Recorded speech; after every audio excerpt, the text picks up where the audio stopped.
Imagine if there was a way to mass-produce tiny robots no bigger than a cell, quickly, easily, and accurately, with little to no external stimulus.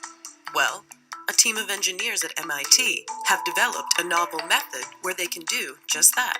Using the naturally occurring fracturing process of atomically thin, brittle materials such as graphene, the researchers are able to design and successfully fabricate small synthetic cells called syn cells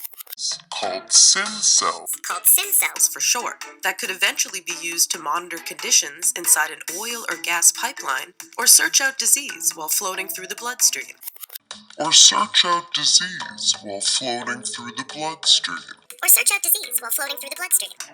The novel process called autoperforation allows for engineers to control the natural fracture lines in a material, directing the lines so that they produce exactly what the engineer desires. In this case, the end result are minuscule pockets of predictable size and shape, containing electrical circuits and materials that can collect, record, and output data.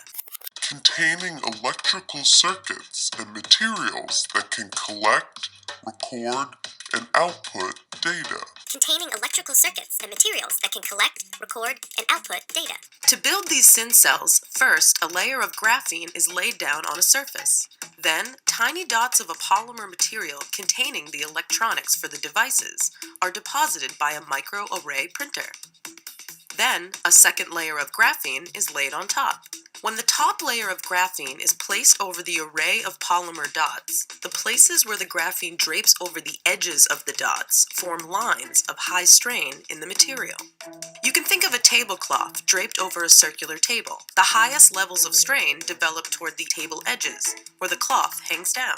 That is essentially what is happening in this process, but the strain is controlled. So similar to the tablecloth, the fractures in the graphene are concentrated right along the boundaries of the structure and will completely fracture around the periphery.